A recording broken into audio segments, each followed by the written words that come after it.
Hello and welcome back to another one of my Revamp Vista videos in The Sims 3.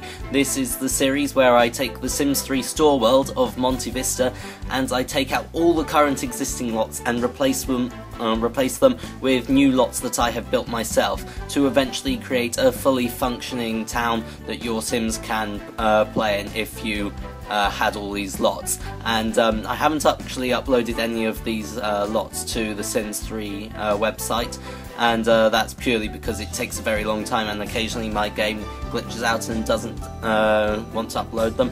But if you desperately want them, I can find a way to get the files, and I can put them in the description eventually if you are desperate and want these lots. But anyway, I should talk about what I'm actually building at the moment, and what I am building is a sort of palace type building for the coastline of Monte Vista, and I picture that this is the reason why the town was built here originally. There was a palace that was built here for the views, and the town was built around this. And obviously it's not a palace at the moment, this isn't a home, because I'm building a public lot. This is going to be the town's library, and I've also put in a relics shop and a books shop with the tills that came with the Sims 3 World Adventures.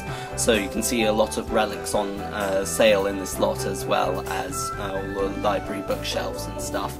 I've used a lot of constrained floor elevation in this build, as you can see, to get the cool arched effects on the sides of the building, and I really like that aspect of this build.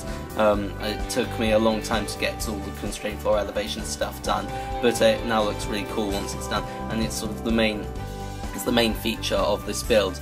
The central building, in fact, does actually have quite a few towers, and it reaches up into the sky, and that's another thing that draws your eye to this building. In fact, it looks really interesting from many different angles, and that's why I've got so many interesting screenshots of it at the end, which you'll see. And I think I've got more screenshots of the outside of this build than I have of the inside.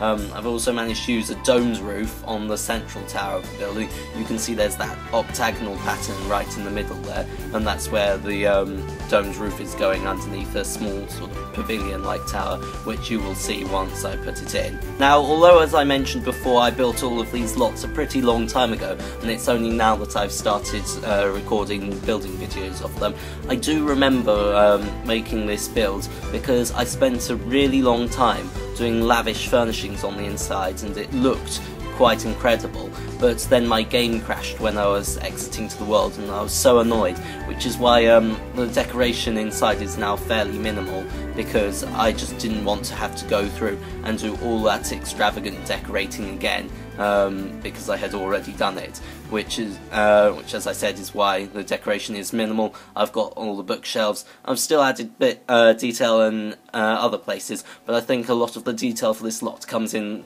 with the actual building and not the furnishing. Still, I've got all the relics on display, and I've even got a kind of children's area, although a lot of the colours I've noticed in The Sims 3 are fairly muted, and especially in this build, and I'm not exactly sure why, but it just doesn't look as happy and sunny as The Sims 4, and that may be why it might look a little bit drab in the inside of the building, but I still think it works effectively as a library. In fact, I know it works effectively as a library because I've got all the objects that's needed for a library in The Sims 3. I have play tested this lot, surprisingly, so you can, this is a functional building, and you can also go and buy your relics and bookshops. Something that I didn't play test, so I don't know whether or not it works, is the cafe area that I have put in, because I decided this lot needs a kind of cafe. I'm pretty sure a library like this would have one, and the main seating area for the cafe is in fact in the courtyard of the main building, and I really like that aspect. You can sit out there underneath the palm trees, have a nice relaxing morning, maybe read a book with your coffee, and look out onto the sea from the end of the courtyard, so that's a really nice aspect. Here you can see I'm just decorating the ground floor of the building, putting in some cool sofas around the crisscross stairs, and actually I am now putting in the tables for the cafe area on the inside of the building. And actually, now thinking about it, I may not have put the menus on the tables that came with the business as usual bistro stuff, so the cafe actually isn't functional. I'll have to change that later if I do end up uploading this lot. So as you can see, I'm just putting in lots of bookshelves here to make it functional as a library, and I'm going to put in a front desk, and then, as I said, I just have lots and lots of bookshelves. Upstairs, I do believe I added in some of the bookshelf hidden door items, just because I really like those items and I wanted to get them in somewhere. They don't lead to anywhere special, they are just there because I love the items. And I did make sure to include some toilets in this build because it's a public lot, so your Sims might need the toilets. Even if they're just going along the street, they can pop in and use the toilet if they have a very low bladder need. So that's always a good aspect of it.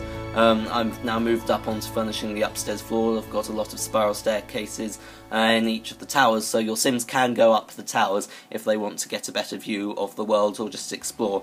And I think some of the smaller towers you can't actually get to the roof, but the two bigger towers nearer to the ocean and the cliff, you can actually get onto the roof, and I put some special items up there, but I didn't film it on camera, and if I do eventually put this lot up for download, and you can explore and see what's up there, because I have made it worthwhile.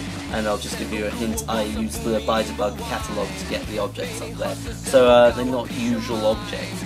Finishing off with the decorating up here, you saw me putting in some of the relics in one of the towers. Well, it's an example of stuff that you can buy for your Sim, using the, I can't remember what it's called, but the the Savvy Seller stuff that came with the Sims 3 Midnight Hollow. And already onto the screenshots. Wow, that was quick.